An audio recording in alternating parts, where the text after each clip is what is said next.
Hello. At the start of the 19th century, there were few prisons in the United Kingdom. Those that existed were mainly small, many of them in medieval castles. Their primary purpose wasn't long-term imprisonment. They were used simply to hold individuals while penalties were decided. Hundreds of offences carried the death penalty, with transportation available to the justices as a merciful alternative to execution. These prisons were run by jailers, from whom privileges such as food, letters, visitors or privacy could generally be bought, if they could be afforded. Inmates in debtors' prisons had to pay for their own keep. This watercolour is by Thomas Hosmer Shepherd. Conditions were grim and varied considerably between institutions. Some allowed inmates to conduct business while they were in custody. For minor offences, a public whipping or the stocks might be the punishment. These replicas are at Salisbury Cathedral. The pillory and the stocks were in use until 1847. Whipping was banned for women in 1817 and in public for men in 1882, but birching in prison continued until 1948.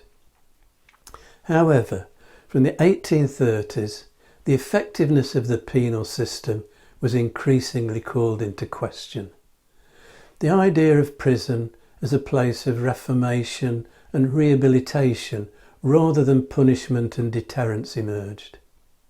In the 18th century, the social reformer Jeremy Bentham had proposed an innovative panopticon prison design in which every cell had access to daylight and fresh air, arranged around a central hub from which all the cells could be supervised.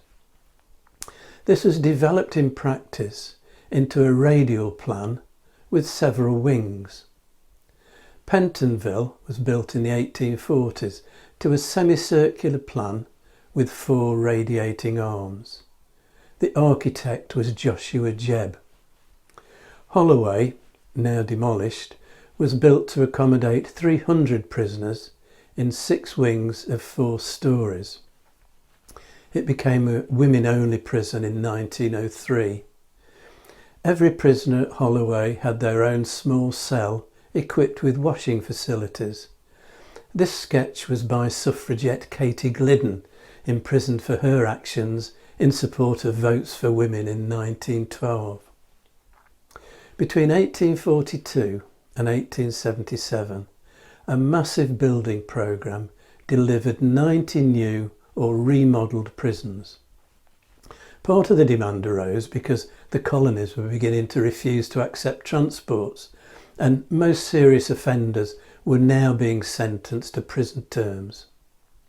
At Clerkenwell, the Middlesex House of Correction was extended and rebuilt as Cold Bath Prison, and this plan shows the change that took place. The new buildings are in pink, with individual cells visible from a central point. These were the administrative buildings: the Chief Warder's House, the Gatekeeper's Lodge, the Governor's House and offices.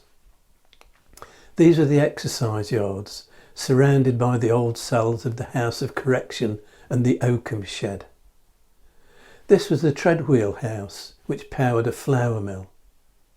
Cold Bath held around 1,000 prisoners. Conditions were harsh. Gustave Doré's illustrations for London: A Pilgrimage, published in 1872, included a scene in the exercise yard at Newgate Prison, and Vincent van Gogh, a fan of Doré's work, used it as the basis for his own painting. A Prison Act of 1865 promised the public that inmates would experience hard board, hard fare and hard labour. Plank beds replaced hammocks. The diet was monotonous. Hard labour might be stone breaking or picking oakum, which was done using a wooden mallet and fingers to remove tar from old rope in order to recycle the fibres. Or it might be the treadwheel. This is at Pentonville in 1895, 3 years before the treadwheel was banned. Hard labour might be productive, perhaps operating a water pump, this seen as at Cold Bath prison, or it might be pointless, for example, passing a cannonball from one to another, or turning a crank that moved paddles through a box of sand while a counter kept track of the turns. Achieving a target number of revolutions earned a meal. Pointless labour also ended along with the treadwheel in 1898. By the start of the 20th century, imprisonment was seen as sufficient punishment in itself, and any work undertaken was designed to be part of the rehabilitation process. An opportunity to learn useful skills. Education became available. Food and conditions improved. From the mid-1870s, the radial plan began to be replaced by designs based on the pavilion principle. Blocks of 1 or 2 stories at right angles with a linking corridor.